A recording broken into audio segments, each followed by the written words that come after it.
안녕하세요. 오늘은 정말 흥미로운 주제를 다뤄볼까 하는데요. 단 하나의 사건이 어떻게 전 세계 시장에 엄청난 파장을 일으키는지 그 파급 효과의 핵심을 지금부터 함께 파헤쳐 보겠습니다. 자, 그럼 지금 이 순간 전 세계 시장을 움직이는 그 단 하나의 이야기가 대체 뭘까요? 혹시 새로운 기술?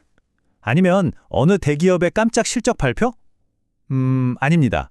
바로 아주 강력한 지정학적 신호 하나가 그 주인공이에요. 네, 바로 이겁니다. 갈등이냐, 대화냐, 이 기로에서 대화, 즉 외교적 해결의 가능성이 보이기 시작한 거죠. 그리고 투자자들은 아시다시피 이런 변화의 냄새를 정말 기가 막히게 맡거든요. 자, 그럼 본격적으로 한번 들어가 볼까요? 이 뉴스 하나가 대체 어떻게 전 세계에 이렇게 큰 영향을 미치고 있는지 그 과정을 하나하나 짚어보겠습니다. 정말 말 그대로 뉴욕에서부터 서울까지 전 세계 시장이 이 평화의 가능성이라는 신호에 일제히 반응하고 있어요.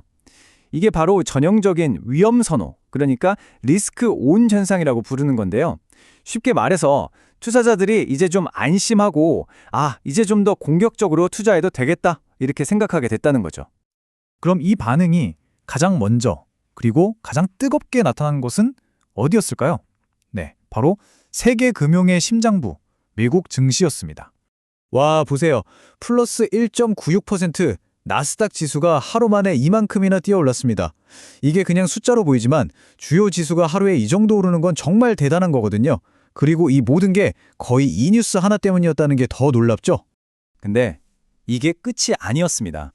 이 상승세가 무려 열흘 동안이나 이어진 거예요. 10거래일 연속 상승, 기술주 중심의 나스닥이 이런 대기록을 세운 겁니다. 정말 엄청난 기세죠? 그럼 이 상승을 이끈 주역은 누구였을까요?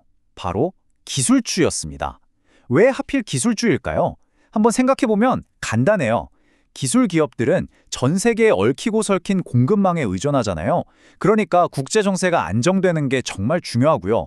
또 유가가 떨어지면 당연히 비용이 줄어서 좋죠. 결국 이 기술주에 대한 긍정적인 전망이 미국 시장 전체를 위로 끌어올리는 강력한 엔진 역할을 한 셈입니다. 자, 주식시장이 이렇게 뜨거웠는데 그럼 다른 자산들은 어땠을까요? 여기서부터 이야기가 한층 더 깊어집니다. 유가, 달러, 그리고 금의 반응을 한번 살펴보시죠. 자, 이 표를 한번 보세요. 시장의 논리가 정말 한눈에 들어오지 않나요? 지정학적 리스크가 줄어드니까 당연히 서부 텍사스산 원유, 즉 WTI 유가는 뚝 떨어졌고요. 위기 때마다 몸값이 오르는 대표적인 안전자산, 달러의 인기도 시들해졌죠. 그런데 재밌는 건 금이에요. 금은 오히려 소폭 올랐거든요. 이게 뭘 의미할까요? 네, 아직 불안감이 완전히 가신 건 아니라는 신호로 볼 수 있는 거죠. 특히 유가가 거의 8%나 떨어졌다는 점, 이게 정말 핵심입니다. 사실 주식시장이 환호한 가장 큰 이유 중 하나가 바로 이거예요. 왜냐하면 유가가 내리면 기업은 생산 비용을 아낄 수 있고 우리는 주유비 부담을 덜 수 있잖아요. 말 그대로 전 세계 경제에 내리는 단비 같은 소식인 거죠. 자, 이렇게 전 세계가 들썩였는데 그럼 이 거대한 흐름이 우리나라, 한국 시장에는 어떻게 영향을 미쳤을까요? 지금부터는 국내 증시 상황을 들여다보겠습니다. 이게 코스피 마감 지수인데요. 5,967.75포인트.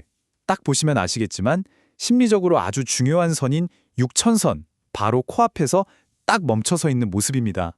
전날에 그 좋은 소식 덕분에 한번 크게 올랐다가 다음 날은 보시는 것처럼 거의 움직이지 않았습니다. 0.00%. 말 그대로 시장이 잠시 멈춰서서 자, 이제 어떻게 해야 하지? 하고 숨을 고르고 있는 형국이죠. 이 헤드라인들이 지금 시장의 분위기를 정말 잘 보여주는데요. 한쪽에서는 코스피 7,500 간다 하는 낙관론이, 다른 한쪽에서는 이러다 롤러코스터 타는 거 아니야? 하는 신중론이 팽팽하게 맞서고 있는 거예요.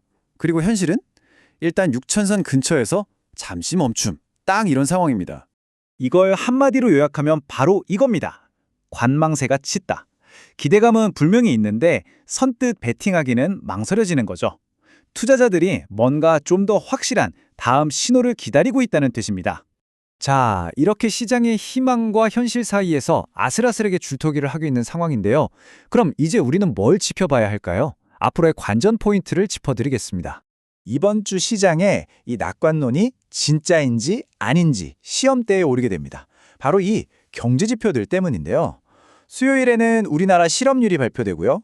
목요일에는 중국의 1분기 GDP, 이게 또 중요하죠. 그리고 금요일에는 한국은행의 금리 결정이 있습니다. 이 세 가지가 이번 주 시장의 방향을 결정할 아주 중요한 변수가 될 겁니다. 결국 이 질문으로 귀결됩니다. 과연 실제 발표될 경제 지표들이 시장의 이런 기대감을 뒷받침해 줄까요? 아니면 우린 다시 차가운 현실과 마주하게 될까요? 이게 바로 지금 모두가 답을 기다리는 수조 원짜리 질문이고요. 이 이야기가 아직 현재 진행형인 이유이기도 합니다.